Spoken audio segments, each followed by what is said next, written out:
네, 반갑습니다. 네, 지금부터 원기 110년 7월 12일 토요일 7월 교리 공부방 두 번째 시간 시작하도록 하겠습니다. 먼저 청정한 마음 찾아가는 입정합니다.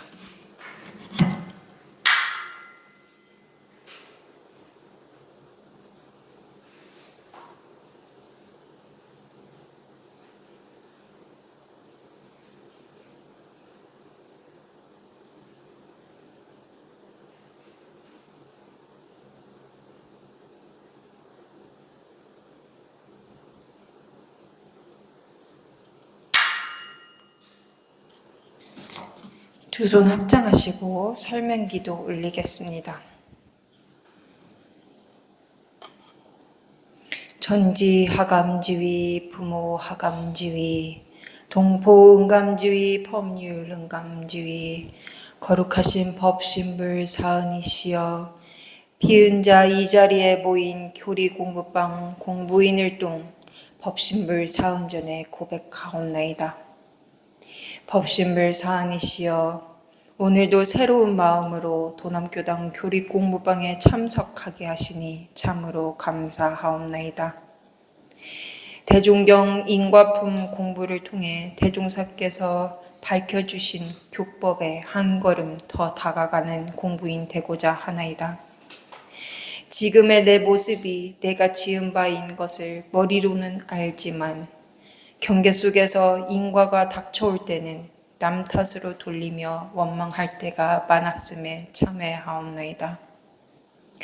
오늘 이 교리 공부방을 통해 인과보응의 이치에 대해 깊이 공부하여 실생활에서도 오늘의 공부 내용을 실천해 나가는 공부인 되겠사오니 법신불 사은님이 크신 은혜와 위력으로 함께 하여 주시옵소서. 저희들의 간절한 마음과 일심으로 비옵나이다.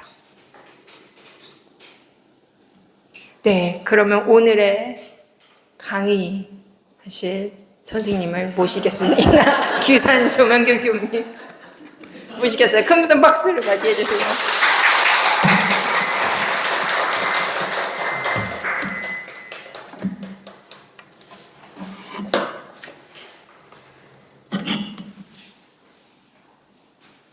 반갑습니다.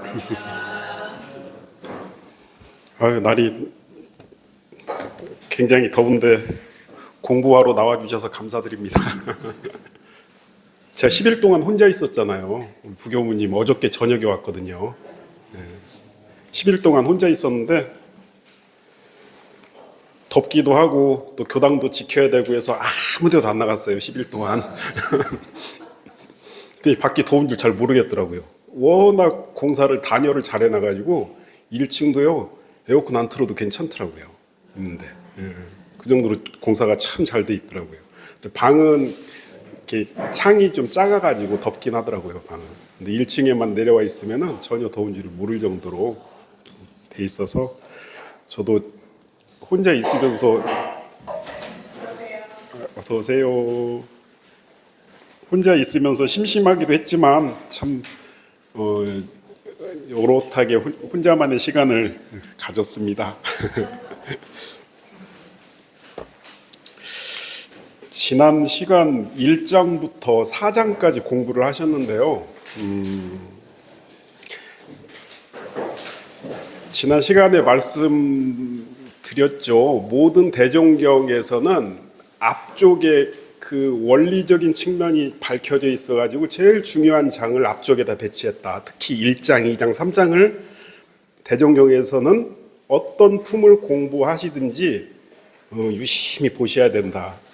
마찬가지로 우리 인과품에서도 1장, 2장, 3장 법문에 굉장히 중요한 내용들이 들어 있었어요. 그리고 내용이 어렵기도 하고요. 그 내용이. 그래서 이미 저희는 지난 시간에 인과의 이치에 대해서 어려운 내용은 다 끝났어요. 이제 오늘부터 5장을 공부하시는데 편 법문들이 계속 34장까지 나오는데 그 중에서 대종사님께서 요거 조금 중요해, 야, 이거는 원리적인 측면 알아야 돼 하는 게 오늘 한 가지가 나옵니다. 한 가지가 나오는데 그것만 잘 이해하시고 나머지는 편편 법문 중에서 이 법문을 통해서 너네들 이거 꼭 알아야 된다. 요거 하나씩만 탁탁 이렇게 발견해 내시면은 인과품 공부 오늘부터는 굉장히 쉬워지실 겁니다. 지난주에 어려우셨죠? 내용이 참 어려운 건데 잘 넘어간 것 같아요. 복습 잠깐 해볼게요. 지난주에 1장에서 대종사님께서는 인과품 법문을 시작하시면서 처음으로 언급한 단어가 우주의 진리는, 그렇게 해서 들어가시죠. 이 말은 뭐예요? 인과의 이치는 우주의 진리다. 그리고 그걸 작용하는 것은 누가 작용하는 거냐?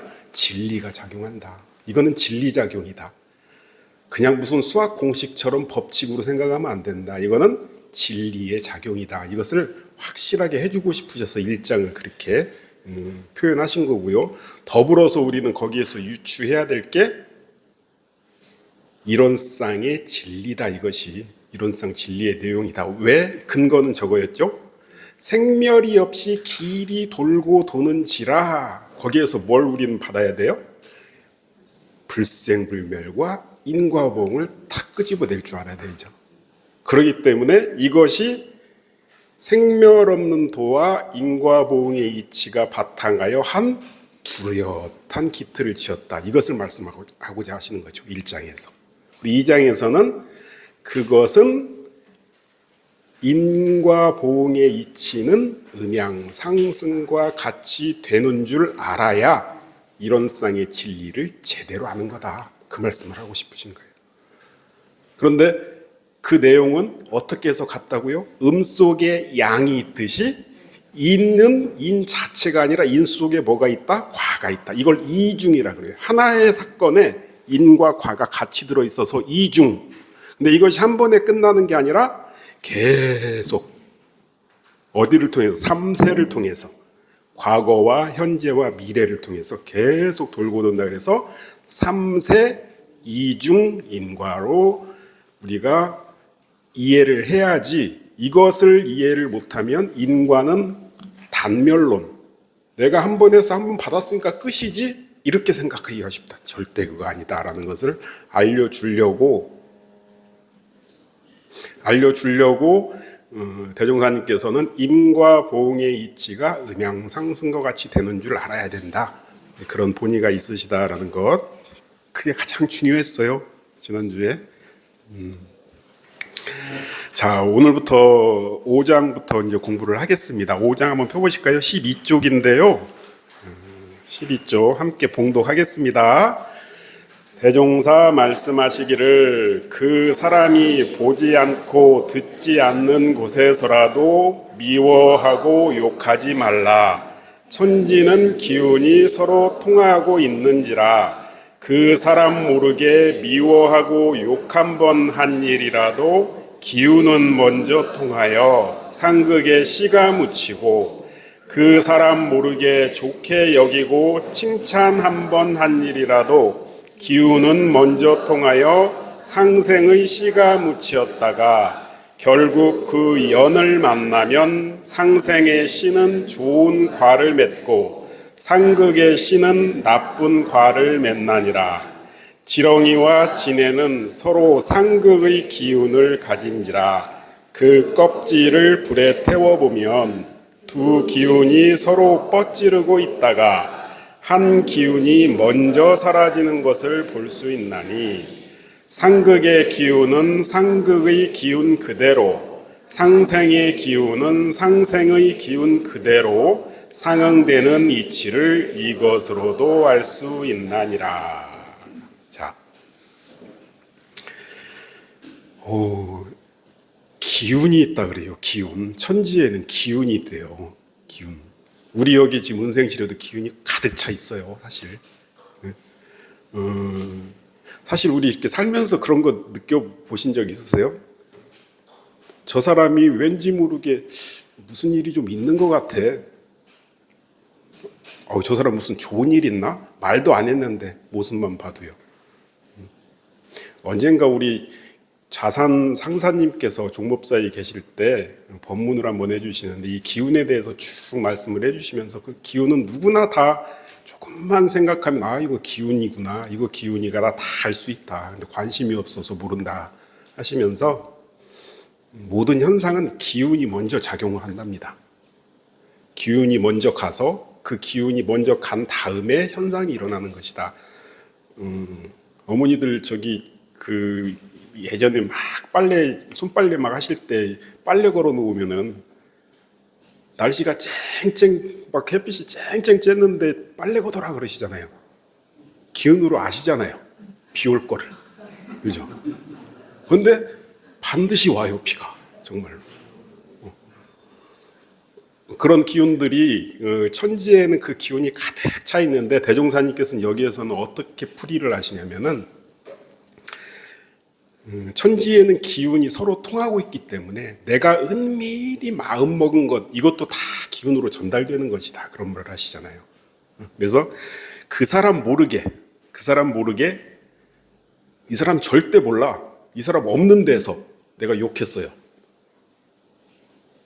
그 사람 모를까요? 반드시 안다 그러잖아요. 그게 상극의 씨가 된다 그러잖아요. 또 이 사람 모르게 이 사람에 대해서 내가 칭찬을 했어요. 저 사람은 몰라요. 내가 칭찬했는지 안 했는지.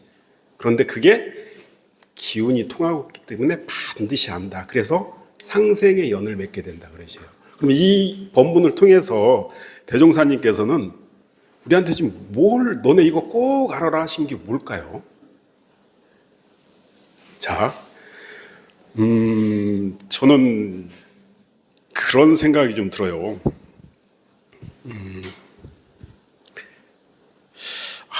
왜 저 사람과 자꾸 부딪히지?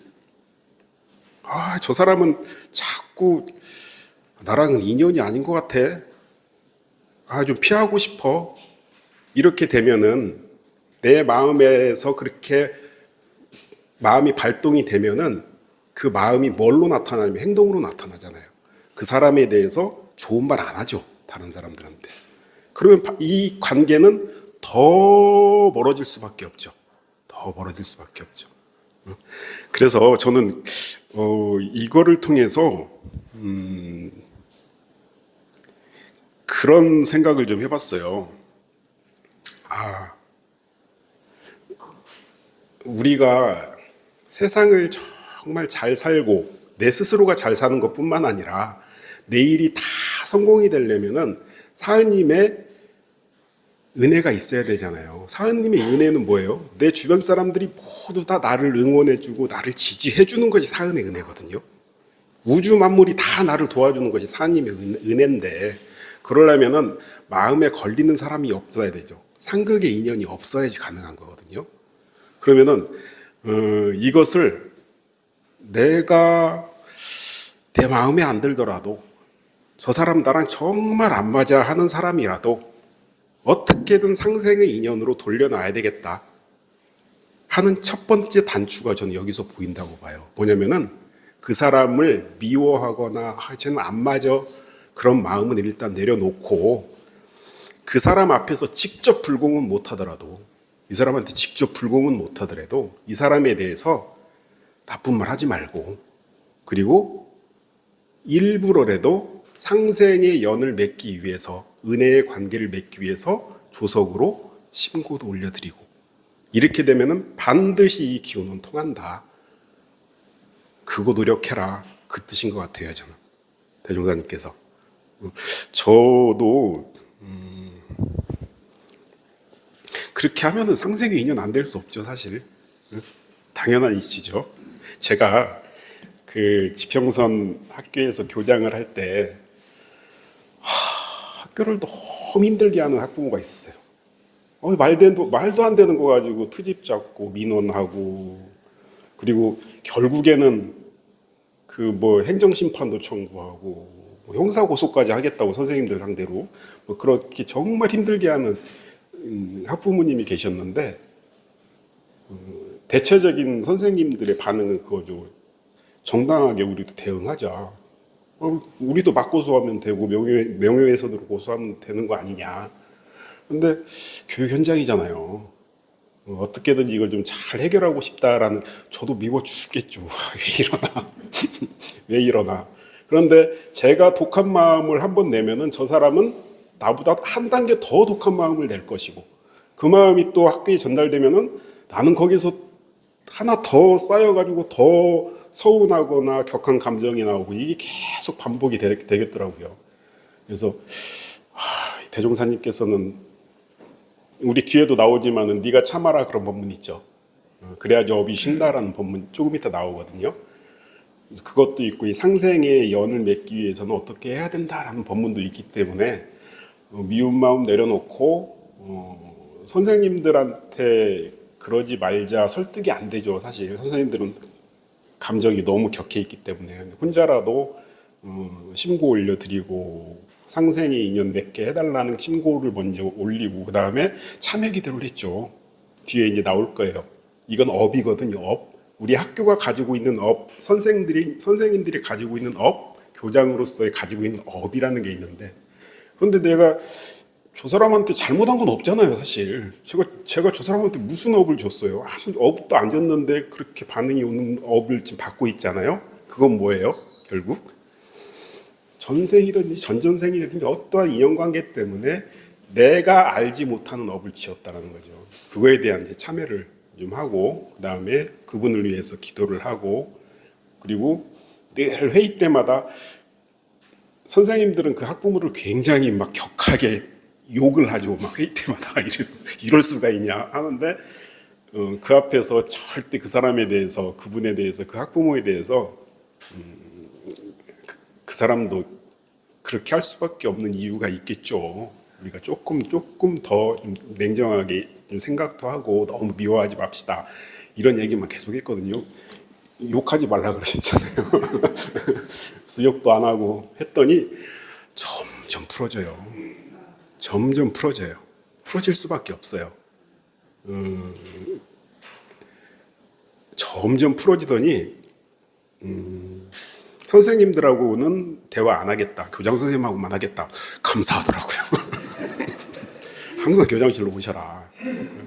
그래서 거기에서 계속 제가 뭐 학교의 입장을 설명하는 것보다 이번에 그럴 수밖에 없다라는 것을 공감해주고, 그래도 여기는 교육 공동체이기 때문에 다른 사람들, 선생님들 입장도 생각하시고 학생들 입장도 생각하고, 이런 것들을 계속 설득하고 계속 기도 올려드리고 하니까는 한 학기 만에 변화가 돼가지고, 이분이 이제는 우리 지평선 고등학교에 아주 그냥 열렬 팬이 됐어요. 지금도 졸업을 했는데도 팬이 돼 있어요.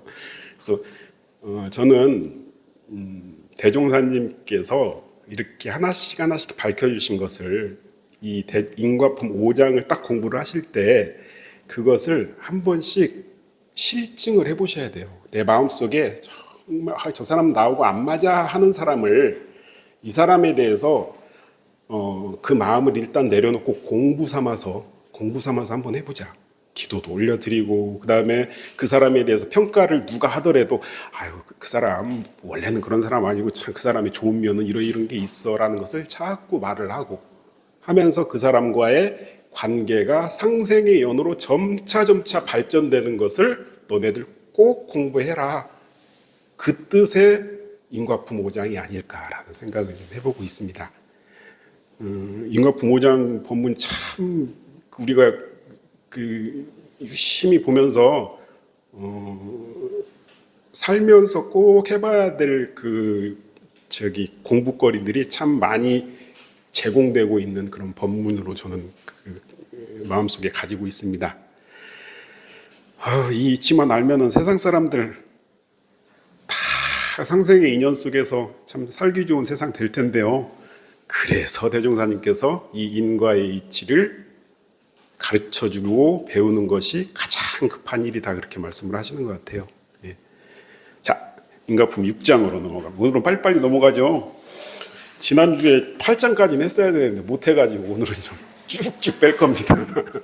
자, 인과품 6장 같이 한번 봉독해 보겠습니다. 대종사 말씀하시기를 천지의 일기도 어느 때는 명랑하고 어느 때는 음울한 것 같이 사람의 정신 기운도 어느 때에는 상쾌하고 어느 때에는 침울하며 주의의 경계도 어느 때에는 순하고 어느 때에는 거슬리나니 이것도 또한 인과의 이치에 따른 자연의 변화라.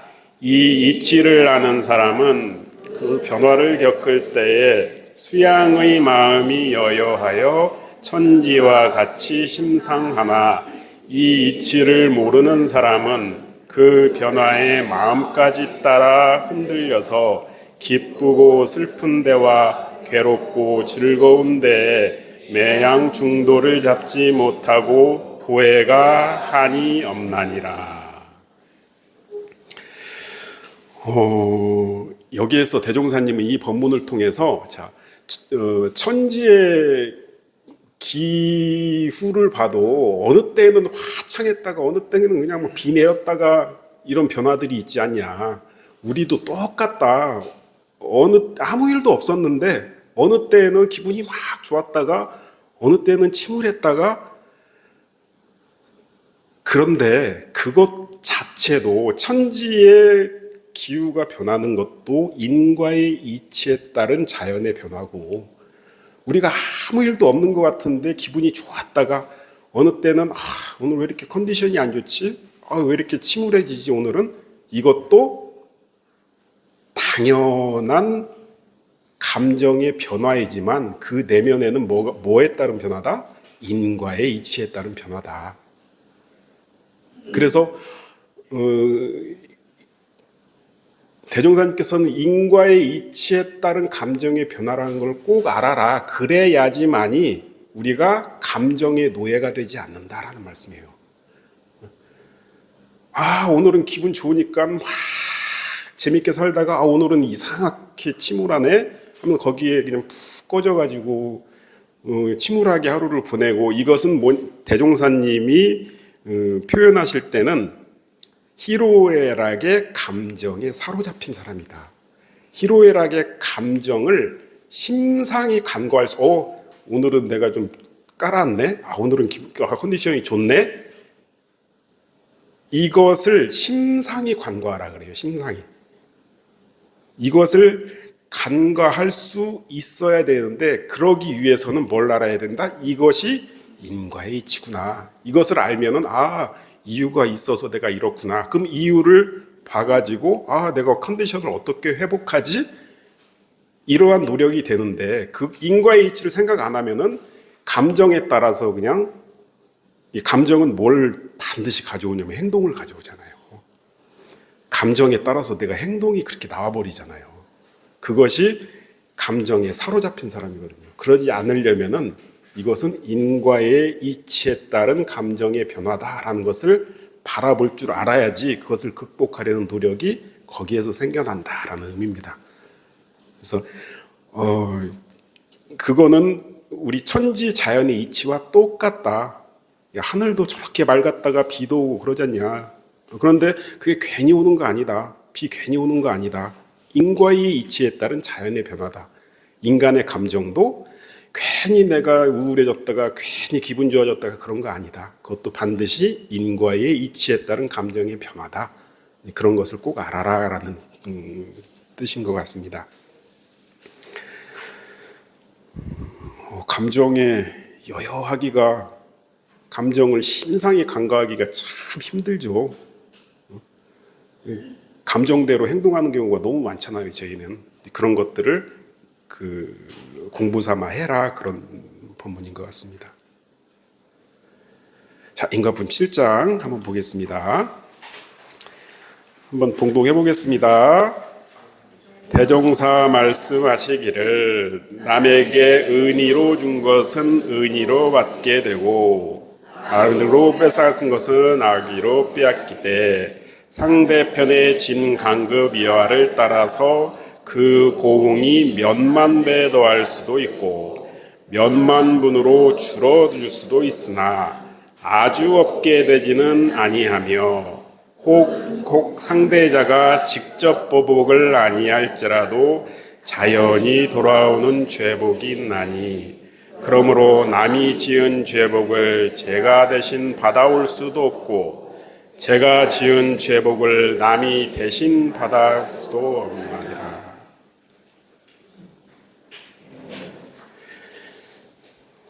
제가 지은 남이 지은 죄복을 내가 대신 받아올 수 없다. 또 내가 지은 죄복을 남이 대신 받아갈 수도 없다. 그죠? 근데 우리 부모님들이 자식이 참 나쁜 길로 가면은 우리 자식의 그 죄를 내가 그냥 받았으면 좋겠다 그런 소원도 막 세우시잖아요. 그런 마음도 있어요, 사실. 그죠?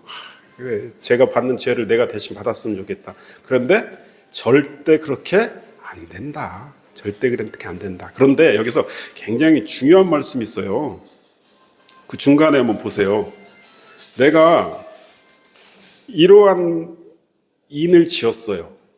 그런데 이 상대편이 진급기에 있는 사람, 이 사람은 간급기에 있는 사람, 이 사람은 공부를 잘 해가지고 수행력이 굉장히 높은 사람, 이 사람은 정말 엉터리로 사는 사람.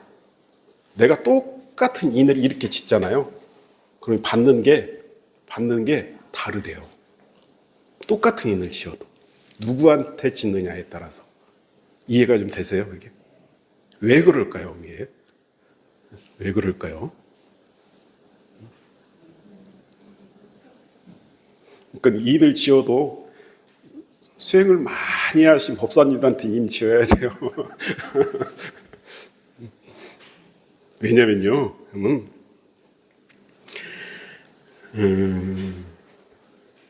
내가 이렇게 인을 짓잖아요. 그러면은 이걸로 끝나지가 않잖아요. 내가 지은 인이 과로 나타났죠. 그 과는 반드시 다시 다른 인이 대해서 또 계속 퍼져나가죠. 근데 수행을 많이 한 분은 퍼져나갈 때 어떻게 은혜의 종자로 바꿔버리죠. 근데 이분은 어때요? 내가 이렇게 인을 지었어요. 그러면 그 인 자체가 과가 돼가지고 과가 돼가지고 과 속에 인이 돼가지고 또 퍼져나갈 때는 어떻게 돼요? 해악으로 막 더 크게 퍼져나가죠. 그러면 돌아오는 것은 엄청나게 저한테 크게 돌아오고 여기는 작게 돌아올 수밖에 없어요. 예. 이 말은 이런 이 이치는 뭐냐면은 인과는 단멸이 아니다라는 거예요. 단멸이. 그렇기 때문에 그게 가능한 거죠. 우리 부처님께서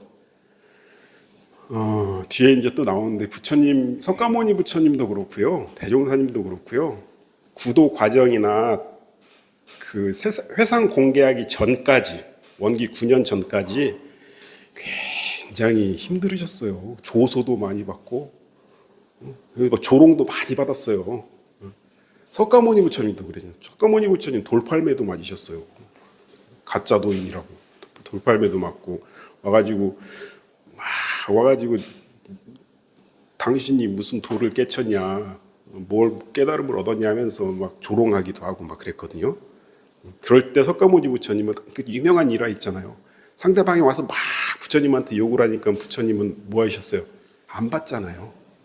그 안 받으면 이 사람이 나한테 뭐 돈을 주려고 그래요. 그럼 내가 안 받으면 그 돈 누가 가져가요? 버리나요? 그대로 가져가잖아요. 똑같이 이 사람이 나한테 욕을 해도 내가 그 욕을 안 받으면 그 욕은 누가 가져가요? 그 사람이 가져가게 돼 있다. 그러니까는 그 부처님들이나 그 여기에서는 이제 진급기에 있는 사람, 간급기에 있는 사람 그렇게 표현하거든요. 진급기에 있는 사람은 뭘 공부하는 사람이기 때문에 진급기에 있냐? 인과의 이치를 공부하기 때문에 진급기에 있어요. 그러니까 저 사람이 어떠한 인을 지어서 내가 과를 받더라도 그것을 인과의 이치에 따라서 그걸 관리하기 때문에 저 사람한테 가는 거를 조금이라도 줄여줄 수가 있죠. 그런데 내가 공부를 안 한 사람은 한마디 하면은 그거보다 더 독한 얘기를 저한테 할 수밖에 없잖아요. 그게 이치기 때문에. 그래서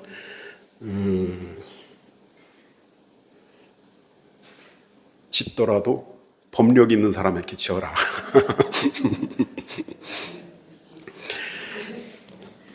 대종사님께서 여기에서 이제 하시고 싶은 것은 그것을 말씀하시는 게 아니라 이거는 철저하게 알아야 된다. 뭐냐?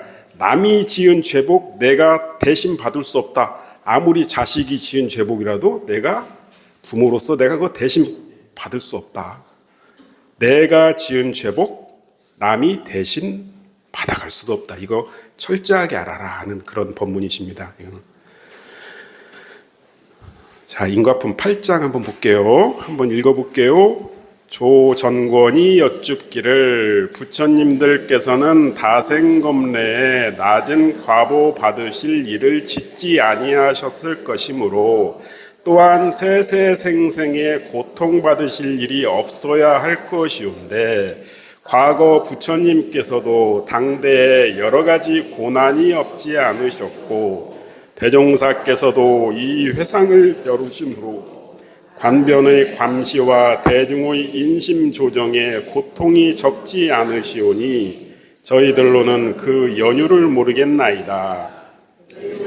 말씀하시기를 내가 알고는 죄를 짓지 아니하려고 공을 들인 지 이미 오래이나 다생을 통하여 많은 사람들을 교화할 때 혹 완강한 중생들의 사기 악기가 부지중 억압되었던 연유인가 하노라 하시고 또 말씀하시기를 정당한 법을 가지고 자비 제도하시는 부처님의 능력으로도 정업을 상쇄하지는 못하고 아무리 미천한 중생이라도 죄로 복이 상쇄되지는 아니하나니라.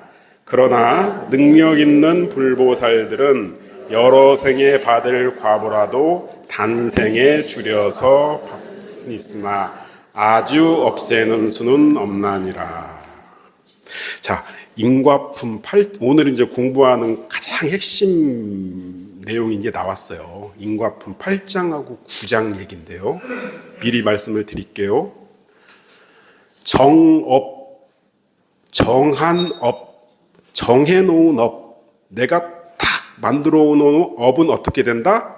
절대 벗어날 수 없다.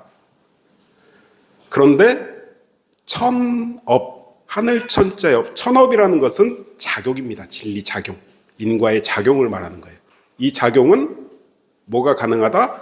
돌파가 가능하다. 이 개념을 오늘 공부를 하셔야 돼요.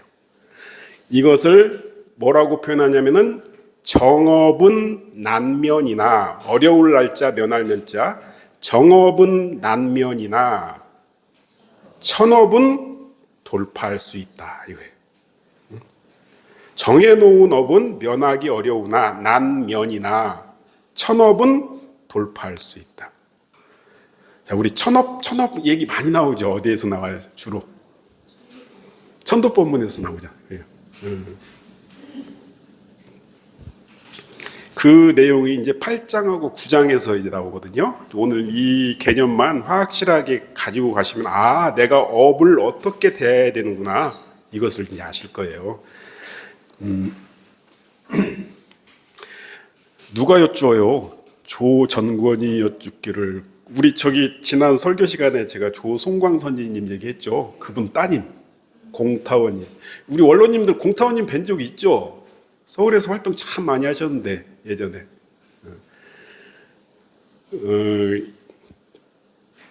지난 설교 시간에 잠깐 제가 소개해 드렸잖아요. 이분이 우리 원불교 그 여자 교무님들을 정녀라고 표현하죠. 결혼 안 하신 여자 전무 출신을 정녀라고 표현하는데요. 우리 원불교의 제1호 정녀입니다. 공식적인 제1호.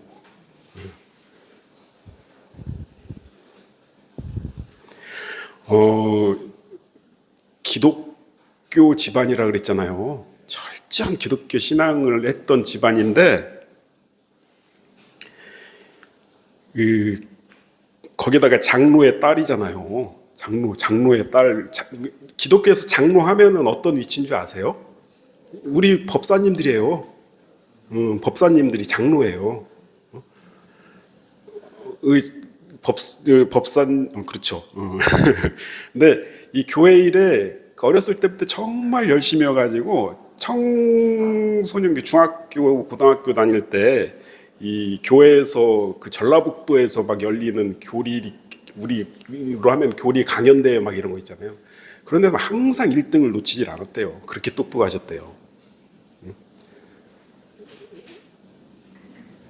그리고 아주 그 성격도 굉장히 남자다운 성격이고 굉장히 활발하시고 리더십도 강하시고, 당신은 꿈이 어렸을 때부터 여자 전도사가 돼서 예수님의 사랑으로 전 조선 여성을 개화시키겠다, 이게 당신의 소원이었대요. 그래가지고 16살 때, 지금도 있습니다, 전주에 기전여고라고 있거든요. 미션 스쿨이에요. 거기를 들어가셔요. 미션 스쿨에 딱 들어가셔요. 근데 들어가시던 해에 고등학교 3학년이 됐으면 이제 완전히 기독교 신앙으로 철저하게 무장이 됐잖아요. 고등학교 3학년 때 아버지가 대종사님 뵙고 입교를 하신다고 총부를 가신 거예요. 그래서 총부 안에서 맨날 며칠을 집에를 안 오시고 총부 안에 계신 거예요. 그 소식을 듣고 그때 말씀드렸듯이 우리 아버지 구출해야 되겠다, 마귀의 손에서 구출해야 되겠다, 총부를 찾아오셔요. 전주에서 씩씩하게. 그래서 총부 정문에서부터 아버지 내놓으라고 막 소리 지르면서 우리 아버지 어디 계시냐고. 근데 거기에서 대종사님을 만나 뵙죠. 대종사님을 딱 만나 뵙고 몇 마디 얘기를 나누고, 그리고 거기에서 대종사님의 그 법문에 감화가 돼서 첫 번째 방문 때요. 두 번째 방문도 아니고 첫 번째 방문 때 제자가 돼요. 그리고 전권이라는 법명을 받죠. 전권이라는 게 무슨 말이냐면요, 당신은 조선 녀석을 다 개화시키겠다, 예수님의 사랑으로 다 개화시키겠다 했잖아요. 전권이라는 것은 오롯할 전자의 권리권자거든요. 야, 그러지 말고 세계의 대권을 잡아라, 네가. 그래, 전권을 줘요, 법명을. 그래서 일체 중생의 어머니가 되라. 그래가지고 대종사님께서 전권이라는, 조전권이라는 법명을 주십니다.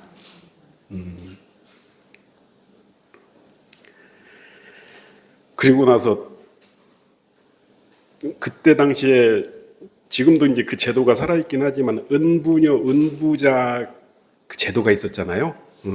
대종사님을 은부모로 맺어요. 그래서 대종사님을 아버지로 이제 모시게 됩니다. 대종사님의 은자녀가 되는 거죠. 근데 기회가 되면은 언제 한번 사진을 제가 보여드릴 텐데, 용모가 너무 수려하셔요.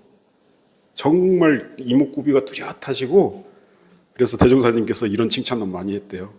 전권이는 눈, 귀, 코도 이쁜데 미운 데가 하나도 없다. 그래서 미스 불법 연구회다. 칭찬을 하셨답니다.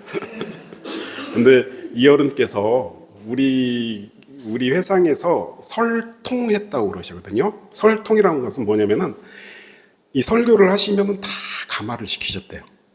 모든 분들을 감화를 시키고, 그때는 어른들이 전국을 돌아다니면서 교리 강습을 그렇게 많이 하셨대요. 교리 강습을 해가지고 지역에 있는 비교도인들까지 다 초청해가지고 교리 강습을 하는 것이 굉장히 전국을 돌아다니면서,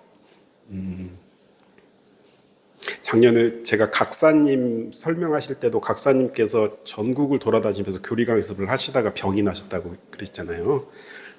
우리 공타원님도 전국을 다니면서 이렇게 교리 강습을 하셔가지고, 저분은 정말 설통했다라고 이렇게 평가를 받으셨고, 성품은 너무 인자하셔가지고 좋다보살이에요. 별명이 좋다보살. 늘 말만 하면 아이고 좋다, 아이고 좋다. 이게 입에서 떠나질 않으셨답니다. 아이고 좋다, 아이고 좋다. 그래서 그 별명이, 공타원님 하면 좋다보살, 그렇게 지금 후진들도 그렇게 알고 있고, 마지막 열반하실 때 마저도 좋다 하고 돌아가셨어요. 아유, 이렇게 좋을 수가 있느냐, 이렇게 내가 이회상을 만나고 대종사님을 만나서 이렇게 좋을 수가 있느냐 하면서 돌아가셨어요, 실제로. 그런 전권 선지님이 우리 대종경에 그렇게 많이 나오지 않는데 인과품에 나와가지고 꼭 설명을 좀 드리고 싶다 해서 제가 설명을 좀 드렸습니다. 이렇게 물어보셔요. 윤회 해탈을 다 성공하신 경지에 오르신 부처님과 대종사님이신데 어찌 그렇게 회상을 열 때 석가모니 부처님도 그랬고 대종사님도 그렇고 그렇게 고통을 많이 받으십니까? 그게 잘 이해가 안 갑니다. 그렇게 물어보잖아요. 그죠? 그런데 그 어려움이라는 것은 저희가 상상하지 못할 정도예요.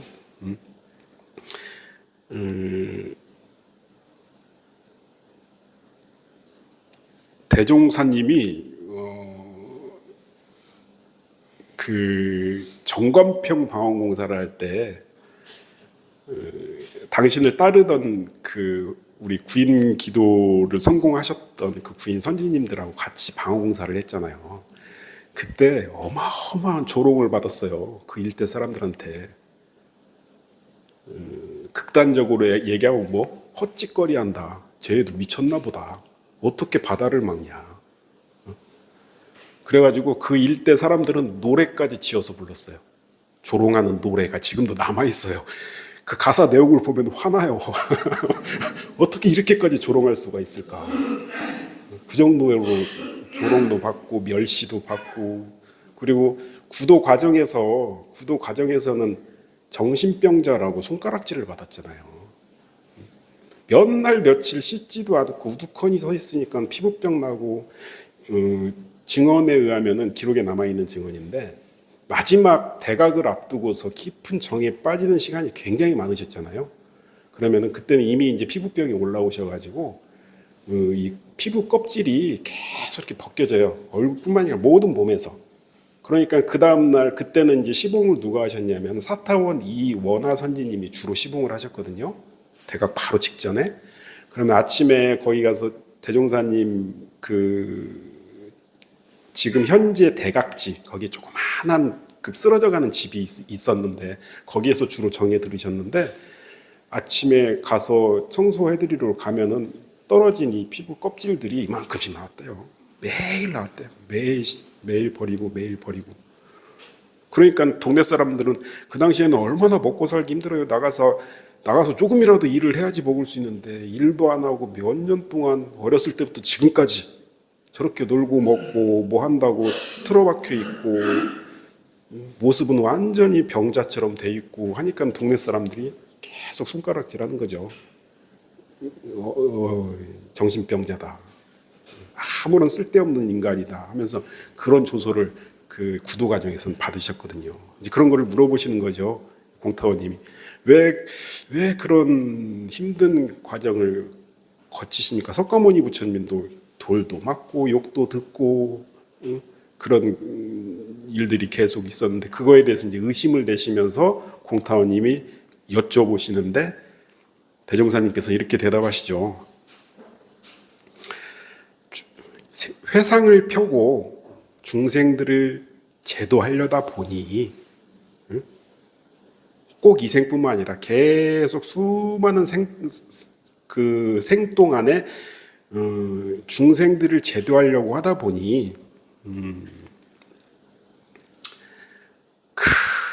고치기 힘든 그 완강한 중생들을 억누르려다 보니까는 그 사기와 악기를 그냥 뽑아내려다 하다 보니까 그 사람들이 고통을 좀 받았을 거다. 그러한 연유로 인해서 지금 받고 있는 것이다. 그러면서 하시는 말씀 뭐예요? 부처님도 정업은 어쩔 수 없다. 받는 거다. 그런 거죠.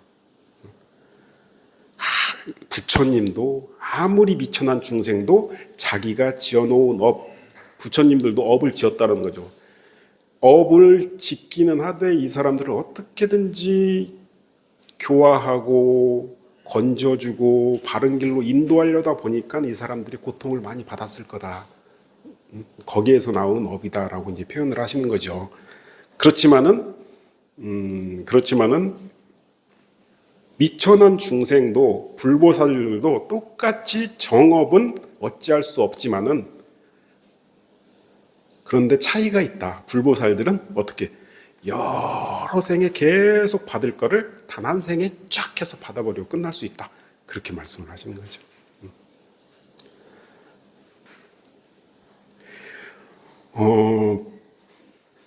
바로 이제 그러면서 인과품 9장 말씀으로 연결해. 이게 원래 한 번문이었어요. 근데 본문이 길어가지고 우리가 딱 잘라놨거든요. 그래가지고 뒷 그 인과품 9장 본문이 더 중요해요. 이 말씀을 하고 싶은 거예요. 이 말씀을.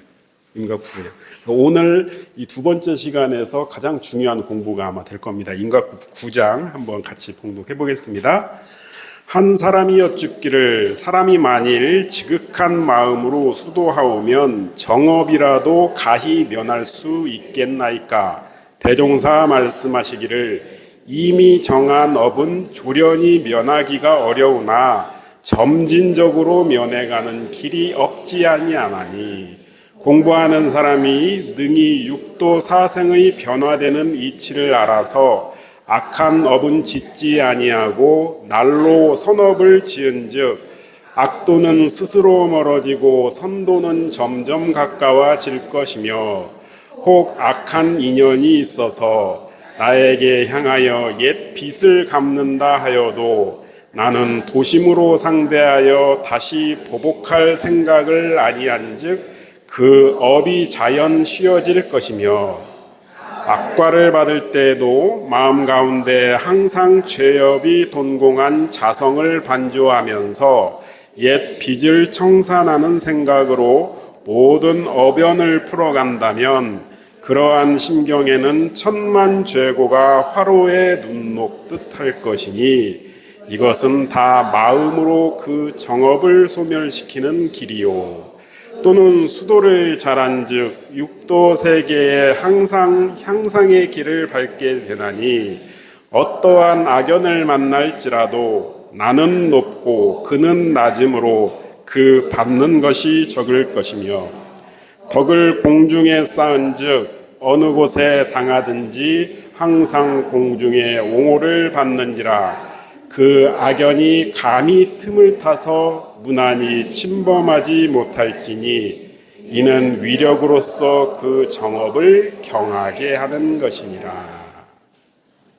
자, 대종사님께서는 석가모니 부처님께서는 법문에 인과법문을 하실 때 아까 제가 말씀드렸죠. 정업은 난면이다. 그럼 정업은 난면이다라는 표현을 아주 자주 쓰셨어요. 석가모니 부처님은 경에서. 대종사님께서는 어떻게 표현하셔요? 정업을 경하게 할 수 있다. 아주 없애지는 못한다. 대신에. 하지만 내가 지은 업이 조금 가벼워지게는 할 수 있다. 그 방법을 내가 알려줄게 하면서 하시는 말씀이에요. 여기에서 내가 지은 업, 이것을 정업이라고 하거든요. 내가 지은 업, 이것이 조금 가벼워지게 하는 두 가지 방법이 있대요. 하나는 마음으로 업을 가볍게 하는 방법. 두 번째는 위력으로 업을 가볍게 하는 방법. 이 두 가지가 있답니다. 그래서 이것을 자세히 오늘 좀 공부를 하셔야 되는데 대체적으로 읽어보니까는 마음으로 업을 경하게 하는 방법을 읽어보니까 어디서 많이 듣던 문장들이 계속 나오지 않아요? 그죠? 참회문 처음 어떻게 시작해요? 새 생활을 버리고 옛 생활을 버리고 새 생활을 개척하는 초보이며 악도를 놓고 선도에 들어온 초문이라.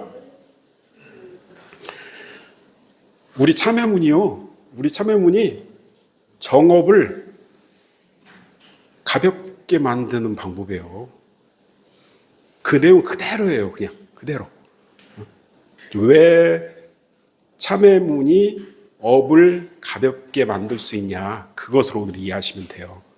그러면 이 참회문이 이런 거잖아요. 우리가 참회하면 참회문의 내용을 보면은 참회 원리가 나와요. 참회라는 게 뭐냐, 막 원리가 나와요. 그 다음에 중간에 뭐가 나오냐면은 참회의 방법이 나와요.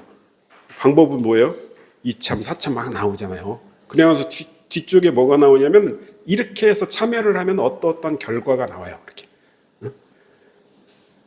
대종사님이 굉장히 논리적인 분이라서 늘 원리와 방법과 결과 이런 식으로 쭉 기술을 하시거든요. 그런데 그렇게 공부를 해놓고 나서 참회문 공부를 하면서 참회문의 원리는 이거구나, 방법은 이거구나, 이렇게 해서 참여를 하면 이렇게 되는구나 이해가 되잖아요. 그럼 참회문 공부 끝 해놓고 내가 진짜 참회를 할 때면은 가서 기도만 해. 참회문대로 안 하고.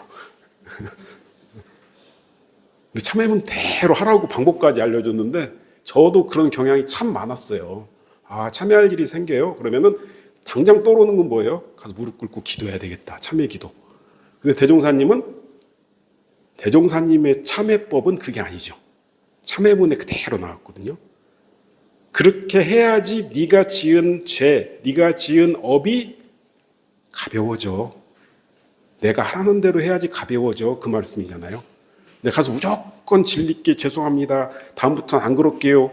이것이 참회. 그렇게 해봐야 네가 지은 죄, 네가 지은 업 가벼워지지 않는다. 그런 거죠. 근데 그것으로 오늘 그 공부를 이제 하셔야 되는 거죠.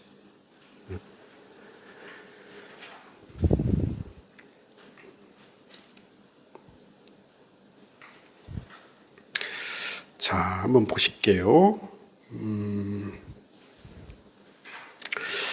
한번 이런 예화가 있어요. 이 예화도 제가 참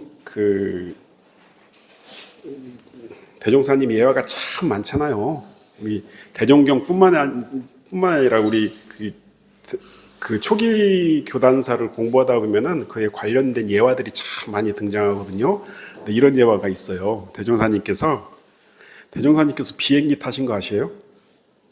그때 당시에 서울에는 비행장이 여의도에 있었고 익산에 비행장이 있었어요. 목천포라고 익산 입구에 있었거든요, 비행장이. 근데 지금처럼 큰 활주로가 아니라 경비행기만 뜨고 내릴 수 있는 비행장이 하나 있었어요. 대종사님께서 이 물질 문명을 직접 체험해보고자 서울에서 출발해가지고 서울을 몇 번 왔다 100번을 왔다 갔다 하셨잖아요. 서울을. 그때 이제 한 번은 비행기를 한번 타보고 내가 내려가야 되겠다 해가지고 여의도에서 떠가지고 그 익산 목천포까지 오는 비행기였는데 말이 비행기지 5인승이었어요. 5인승도 기장 부기장 둘에다가 승객이 3명. 아주 조그만 비행기. 그런데 기장 부기장이 일본 사람이었고 나머지 3명 승객 중에 한 분은 박창기 선지님, 구타원님 아들. 우리 초기 교단사의 사진들은 다 그분이 찍었죠. 정말 귀한 사진들이 그분 때문에 남아 있었고요. 그리고 대종사님, 그리고 나머지 한 승객이 일본 사람이 있다는 사람이 있었어요. 근데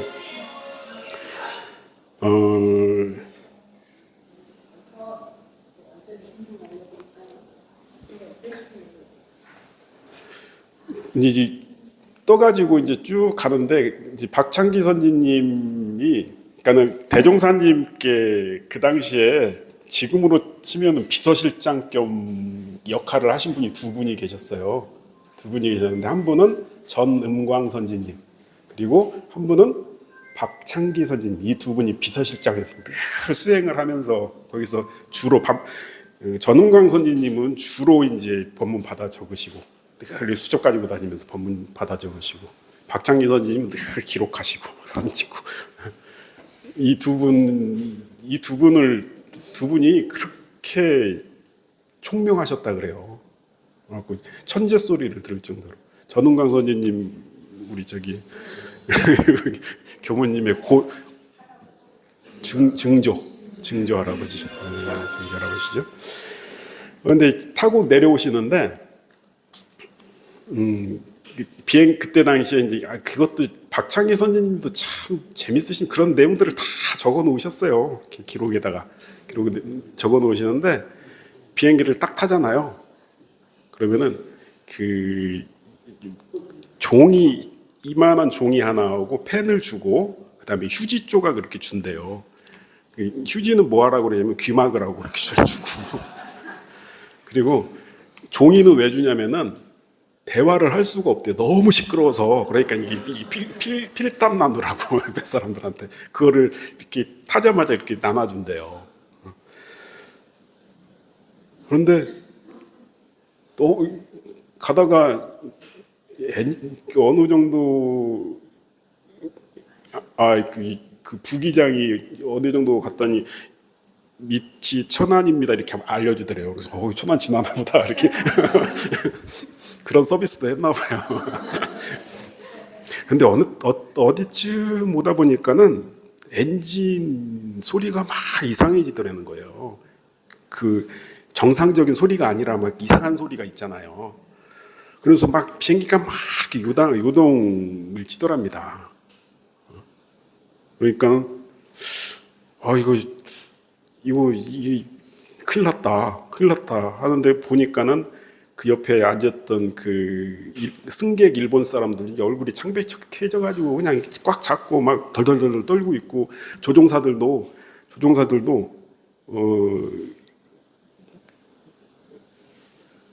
그냥 하여튼 굉장히 당황스러운 모습으로 하고 있고 이 박창기 선생님도 괜히 탔네 죽을 수도 있겠다. 그런데 유일하게 대종사님만 아무렇지도 않은데 그냥 평온한 모습. 그런데 뭐 물어보고 싶어도 이 대화가 안 되니까 물어볼 수도 없고 그냥 모습 자체가 뭐 챙기려고 편안한 걸 챙기려고 해서 편안한 게 아니라 그냥 편안한 모습.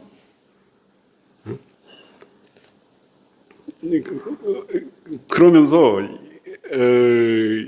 어찌어찌 해가지고 이제 목천포에 잘 도착을 했대요. 잘 도착을 했는데 그리고 내리고 나서 이제 이 박창기 선생님이 대종사님끼리 여쭸대요. 왜 그렇게 태어나셨어요? 그랬더니 대종사님께서 인과를 알면 아무리 어려운 일을 당해도 빛을 갚게 됐구나. 아유 시원하다. 이렇게 생각이 된다. 그리고 또 무사하게 내리면은 아무 일 없으면은 아유 일 더 하라나 보네. 그 생각밖에 없다. 나한테 어떠한 내 목숨을 앗아갈 그러한 위기 상황에서도 이렇게 해서 내가 빚을 청산하는구나. 아이고 시원하다. 그 말씀이 바로 우리 이 법문에 나와요. 뭐라고 나오셔요? 중간에 보면은 나에게 향하여 옛 빛을 갚는다 하여도 나는 도심으로 상대하여 그런 부분이 나오죠. 자 그렇게 되면은 내가 지은 업이 이제 여기서 하나 갚고 가는구나. 빚 청산하는구나. 자 이것이 인과를 대하는 인과의 이치를 아는 사람이 대하는 신법이라는 거죠. 그런데 저희는 어때요? 조금이라도 고통스러운 일이 닥치면은 못 견디겠죠. 왜 나한테 이런 일이 생기는 거야? 그런데 대종사님은 어때요? 그 조그만 게 아니라 그냥 목숨까지 잃을 경우를 당하여도 이거 비청산이구나 그렇게 생각을 하신다는 거죠. 자 이것이 이 신법 이게 마음이거든요. 이러한 마음을 가져야지만이 업이 경해진다는 거예요. 업이 경해진다. 그래서 그 내용을 잘 요약을 해서 가지고 있으셔야 되는데 잠깐 쉬었다가 제가 요약해 드릴게요. 12시 반 돼서. 잠깐 쉬겠습니다.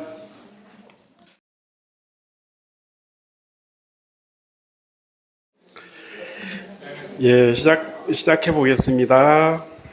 자, 인과품 9장에서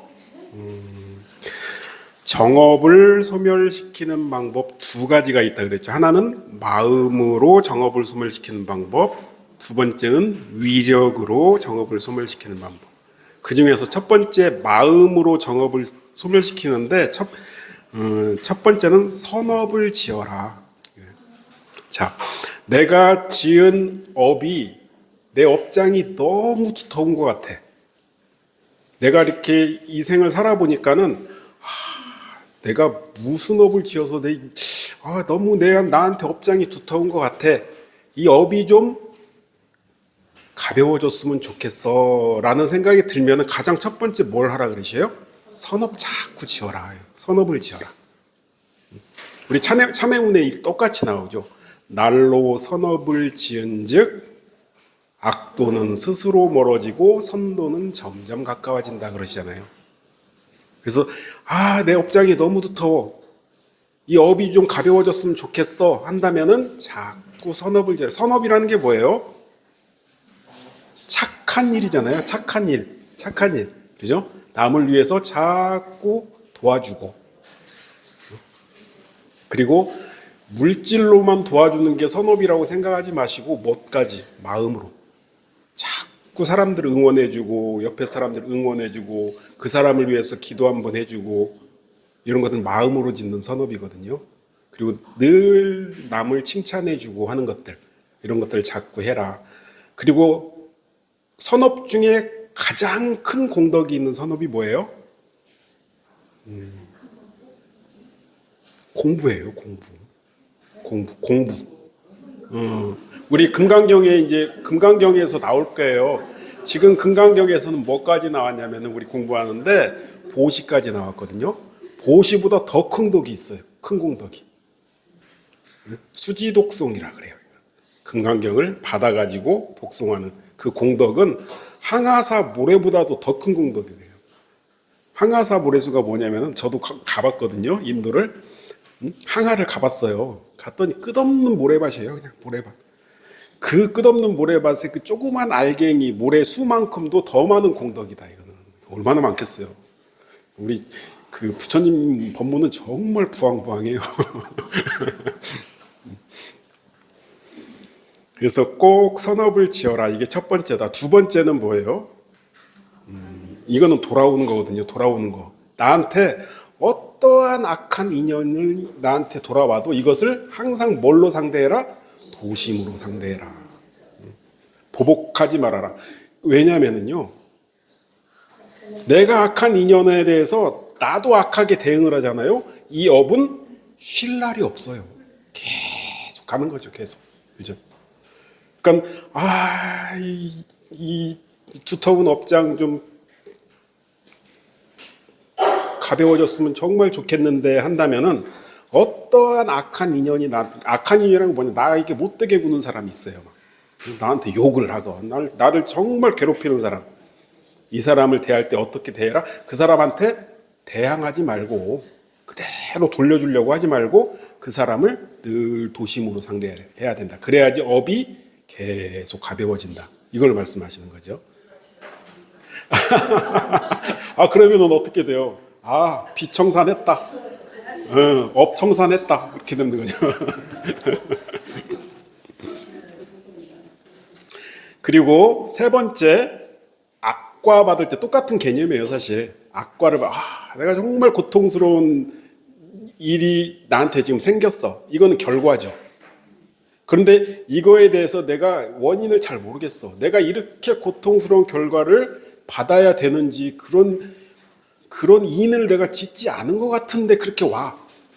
그런 악과를 받을 때라도 어떻게 해라? 자성반조하고 빛청산하는 것으로 생각해라. 하는 거죠. 그래서 이 세 가지만 계속하면은 이 세 가지만 계속하면은 내 업장이 점차 뭐같이 눈 녹듯이 사르르르 사라진다. 이 업장이 일시에 되는 건 아니죠. 눈 녹듯이 사르르르 사라진다. 그래서 그런 표현으로 하셨네요. 천만 죄고가 화로에 눈 녹듯이 녹아버린다. 그렇게 표현을 하셔요. 그래서 다시 한번 외워볼까요? 자, 마음으로 정업을 소멸시키는 길. 처음에는 선업을 짓는다. 두 번째, 악연을 만나거든 어떻게 해라? 도심으로 상대해라. 세 번째, 악과를 받을 때 자성반조와 빛청산의 심경을 가져라. 이렇게 하면은 그동안에 내가 나는 정말 업장 두터워. 정말 나는 업장 두터운 사람이야. 이것을 이 세 가지만 계속 공부하면은 사르르 없어진다. 그렇게 지금 말씀을 하셔요. 자, 두 번째는 위력으로 업을 경하게 만드는 길이 있다 그러셔요. 위력으로. 이 말씀은 뭐냐면은 공부를 잘 해가지고 법의 실력을 쌓아놔라. 법의 실력을 딱 쌓아놓으면은 악연을 만날 때 마음으로는 어떻게 하라 그랬어요? 도심으로 상대하라 그랬죠.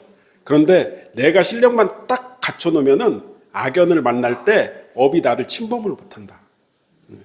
내가 위력을 딱 갖춰놓으면은, 법의 실력을 딱 갖춰놓으면은, 그리고 이 법의 실력을 딱 갖춰놓으면은 이 덕이 공중에 쌓여가지고 어디를 가든지 다 보호를 받게 돼 있다라는 거죠. 모든 사람의 보호를. 이 사람, 악한 사람도 착한 사람도 다 내가 덕만 딱 쌓아놓고 있고 법령만 딱 갖추고 있으면은 다 보호하게끔 돼 있다. 그 뜻입니다. 그렇게 하면은 업이 들어올 틈도 없을 뿐만 아니라 그동안 쌓아놨던 업도 눈 녹듯이 사르르 사라진다. 그런 뜻입니다. 공부가 완성되거나 아니면 공부의 실력이 어느 정도 높아지기 전까지는 계속 마음으로 업을 소멸시키는 공부를 계속 해 나가야 되겠죠. 그래서 공부를 하면서 내가 법력이 딱 쌓여지면은 그때는 어떠한 업도 나를 침범하지 못한다. 그런 이제 말씀을 해주시는 겁니다. 결국 이제 나중에 저희 그 정전 공부할 때 아마 참회문도 나올 거예요. 참회문도 나올 건데 참회문 하면은 뭘 떠올리셔야 되냐면은 참회문 정전 참회문 하면 뭘 떠올리셔야 되냐면은 정업 소멸시키는 방법이구나. 참회문이 그렇게 생각하셔야 돼요. 이제 내가 참회를 잘해야지. 참회하면은 그래도 그 진리께서 나를 좀 보살펴 주겠지.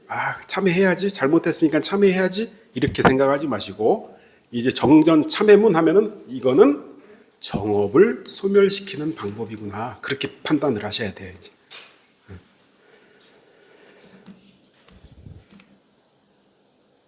그러니까는 우리 참회문 뒤에 저렇게 나오잖아요. 성심으로 참회 수도하면 백천겁에 쌓이고 쌓인 죄업일지라도 곧 청정에 지나니라. 그렇게 나오잖아요. 그렇게 해서 정업이 완전히 소멸된 상태가 어떤 상태인 줄 아세요? 참회문의 내용, 아까 마음으로 업을 경하게 만드는 그 공부를 계속해서 하다 보면은 그게 이제 참회의 결과가 나와요. 참회의 결과가 어떻게 나와요? 취할 것도 없고 버릴 것도 없어서 삼계 육도가 평등일미요 동정역순이 무비삼매라. 이러한 사람은 천만 죄고가 더운 물에 얼음 녹듯하여 고도 고가 아니요 죄도 죄가 아니며 항상 자성의 해광이 발하여 진대지가 이도량이요 진대지가 이정토라. 내외 중간에 털끝만한 죄상도 찾아볼 수 없나니. 그렇게 나오잖아요. 이게 정업이 완전히 소멸된 단계를 지금 표현하고 있어요. 한번 다시 한번 상기하시게요. 내가 너 업장이 너무 두터운 것 같아. 나는 왜 이렇게 박복하지? 진짜 이 업이라는 게 무섭구나. 일마다 되는 일이 없구나. 뭐 하셔야 돼요? 참회해야 된다. 참회해야 된다. 참회해야 된다. 뭐에 대해서요? 나로 인해서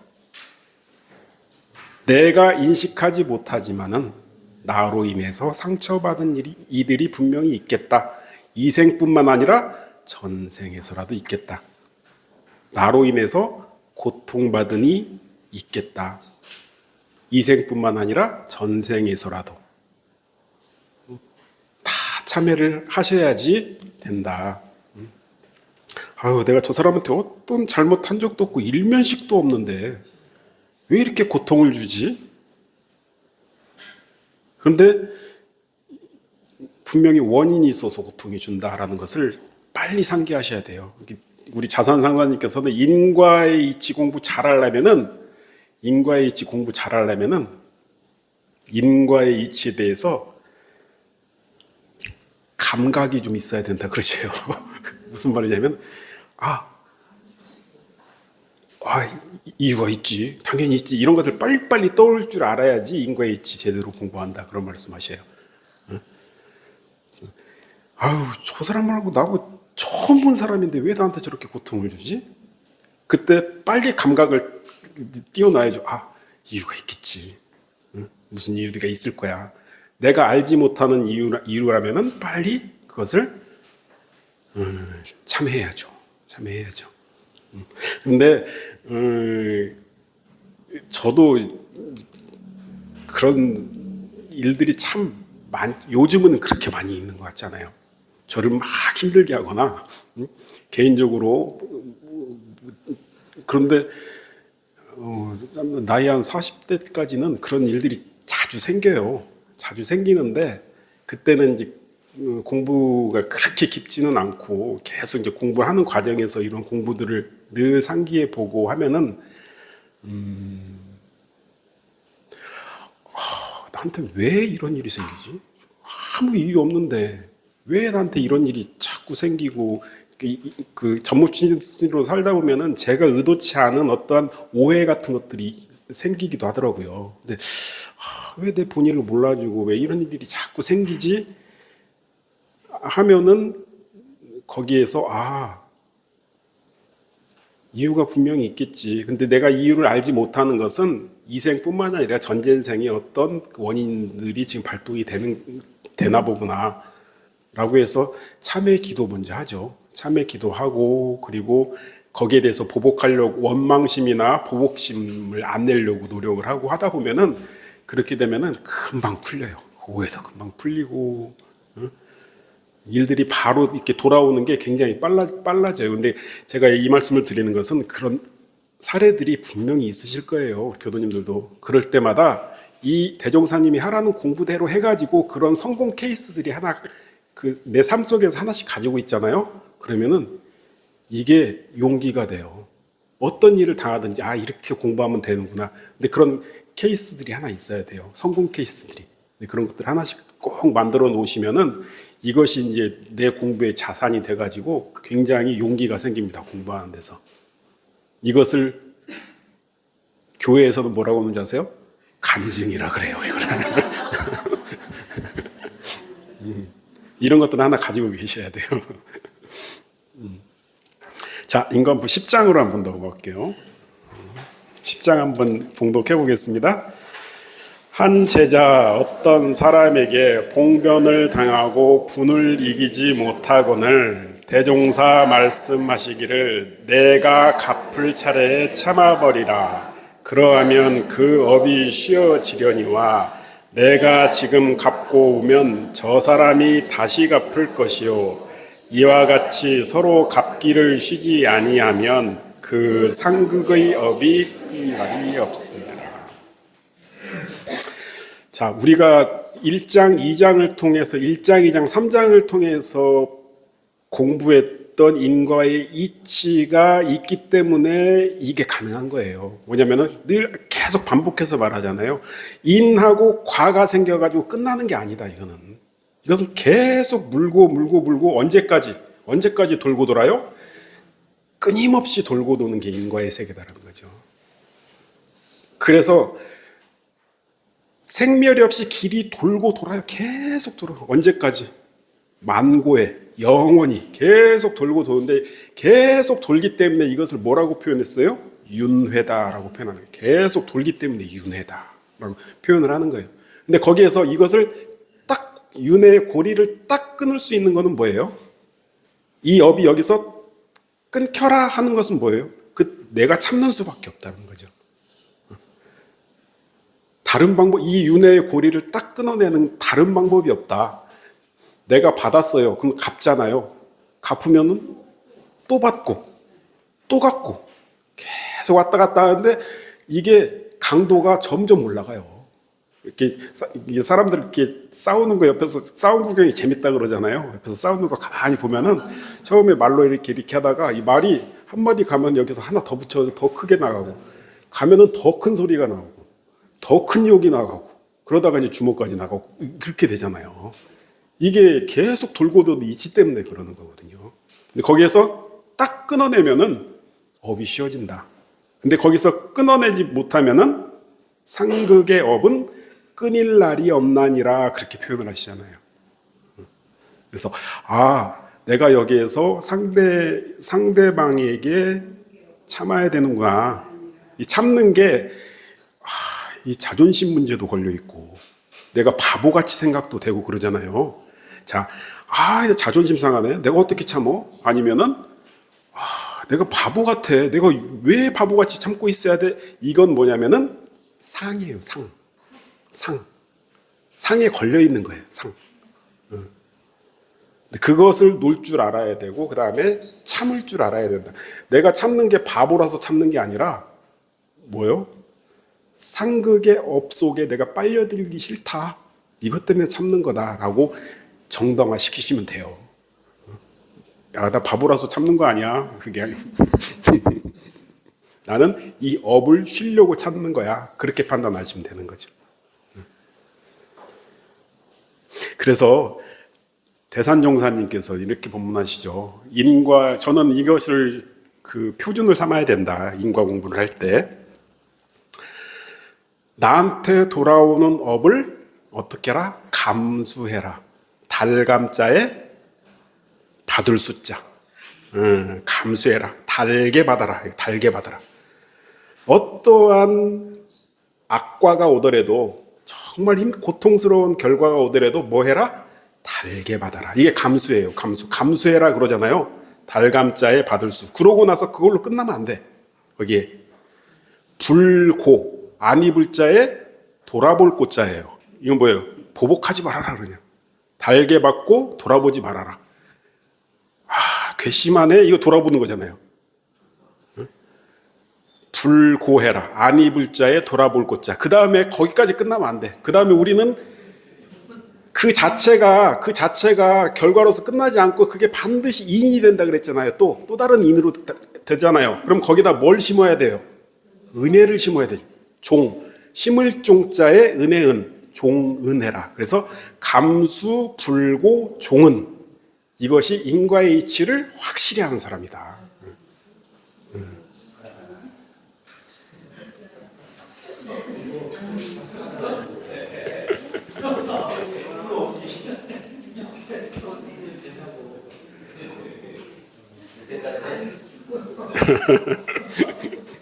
어렵죠. 굉장히 어려워요. 어려운데 왜 어렵냐면은 첫 번째는 안 해봐서 어렵고 그 다음에 두 번째는 생각으로 해보니까 어려운 것 같아요. 이게 가능해? 근데 해보면은 아무것도 아니에요. 그냥 마음만 내가 내려놓으면 되거든요. 해보면은 아무것도 아니에요. 근데 안 해봐서 어렵게 생각되고 머리로서 생각해보니까 어렵거든요. 직접 해보면은 굉장히 쉬운 공부입니다. 근데 쉬운 공부인데 어려운 거 뭐냐면은 한 번은 쉬워요. 근데 이게 계속 내 삶이 되기는 굉장히 어려워요. 이거는 반복적인 훈련을 통해서 가능한 거죠. 자, 마지막 11장까지만 하고 끝낼게요. 참 많이 공부하셨던 본문인데요. 한번 읽어볼게요. 한 교도가 부부간에 불화하여 내 생에는 또다시 인연 있는 사이가 되지 아니하리라 하며 늘 그 남편을 미워하거늘 대종사 말씀하시기를 그 남편과 다시 인연을 맺지 아니하려면 미워하는 마음도 사랑하는 마음도 다 두지 말고 오직 무심으로 대하라. 근데 이 본문을 많이들 오해하고 계셔요. 나 저 사람하고 관계 맺기 싫어? 무심으로 대해야지? 이렇게 이 본문을 활용을 하셔요. 그 의미가 아니에요. 이 본문은 절대 그 의미가 아닙니다. 자, 이 원래 오리지널 본문에는 이것을 물어본 선진이 이름까지 다 나와요, 사실. 그런데 대종교 편수하실 때 그 이름을 다 빼셨더라고. 이희춘 선지님이 계셨는데 부부간에 매일 싸웠대요. 그렇게 나와요. 부부간에 매일 싸우는지라 내 생에는 또다시 인연 있는 사이가 되지 아니라라며 늘 그 남편을 미워하거늘. 그런 본문, 오리지널 본문이 있거든요.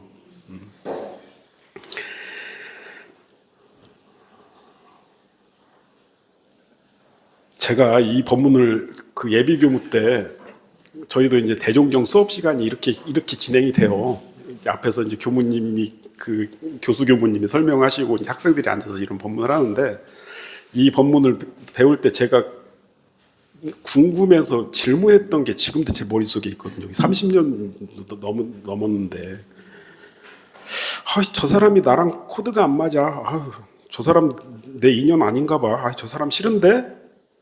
그런 사람들마다 다 무심으로 되냐? 그런 법문이냐라고 물어봤거든요. 그렇게 활용할 수 있잖아요. 나 저 사람 보기 싫어. 저 사람 나랑 안 맞아. 그러면 어떻게 해라? 무심으로 대해야 하느니라. 그렇게 했잖아요. 근데 그건 아닌 것 같고.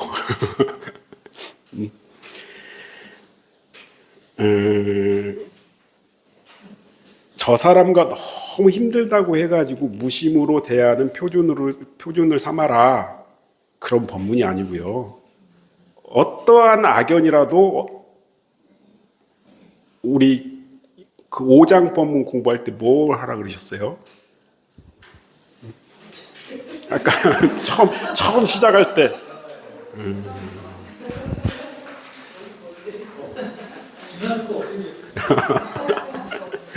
상생의 선연을 맺어야 된다 그랬잖아요. 내가 살아가면서 모든 내 주위 사람들을 다 상생의 선연으로 만들어야 되는 게 이게 사은의 은혜를 받는 거잖아요. 모든 사람은 내가 안 맞는다라고 무심으로 대해야 할 대상으로 삼으라는 뜻이 아니라 모든 사람들을 다 상생의 선연으로 만들어야 돼. 만들어야 되는데 어찌할 수 없을 때는 무심으로 해야 된다는 거예요. 어찌할 수 없을 때는. 내가 아무리 노력을 해도 이 사람하고 상생의 선연이 안 될 것 같아. 자꾸 아무리 내가 노력을 하고 기도를 하고 이 사람을 위해서 뭐 칭찬도 해보고 불공을 하려고 해도 이거는 계속 내 마음속에 저 사람에 대한 악감정만 계속 올라와. 그럴 때는 뭐 해라? 무심으로 해라. 내가 마음에 안 든다고 다 무심으로 해라. 그런 소리는 아닙니다. 그러니까는 표준은 어떻게 해서 삼아야 돼요? 모든 사람들을 다 상생의 연으로 다 만들어야 된다. 하지만은 어찌할 수 없을 때는 무심으로 대하는 수밖에 없다라는 거죠. 오늘 한 15장까지는 하려고 그랬는데. 근데 저만 이렇게 느껴지나? 시간이 너무 빨리 가는 것 같은데. 그러죠? 예. 수고 많이 하셨고요. 다음 주 세 번째 시간에 또 공부하도록 하겠습니다. 마치겠습니다.